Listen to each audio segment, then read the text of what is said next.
ക്രൂശിത വഴിയിലൂടെ 27-ാം ദിനം. ഈ നോമ്പുകാലത്ത് നമുക്കൊരു കാര്യം ചിന്തിക്കാം.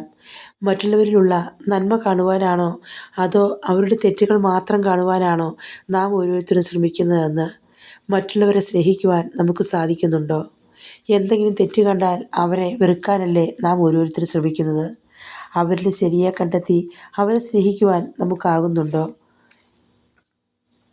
എന്നാൽ മറ്റുള്ളവരെ ക്രിസ്തുവിൻ്റെ മുഖം ദർശിക്കാനായാൽ നമുക്കാരെയും വെറുക്കാനാവില്ല. വേദനയുടെ അഗാധത്തിലും പിതാവേ, ഇവർ ചെയ്യുന്നത് എന്താണെന്ന് ഇവരറിയുന്നില്ല, ഇവരോട് ക്ഷമിക്കണമെന്ന് പ്രാർത്ഥിച്ച ഈശോയുടെ മുഖമാണ് നമ്മുടെ മനസ്സിലെങ്കിൽ നമ്മുടെ മനസ്സിലെ അഹങ്കാരത്തെ തൂത്തെറിയാതിരിക്കുവാൻ നമുക്ക് എങ്ങനെ കഴിയും?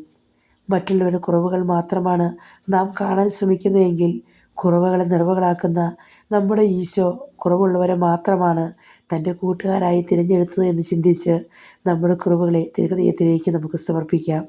തിരുഹൃദയ രക്തത്താൽ കഴുകി ശുദ്ധീകരിക്കണമേ എന്ന് നമുക്ക് പ്രാർത്ഥിക്കാം.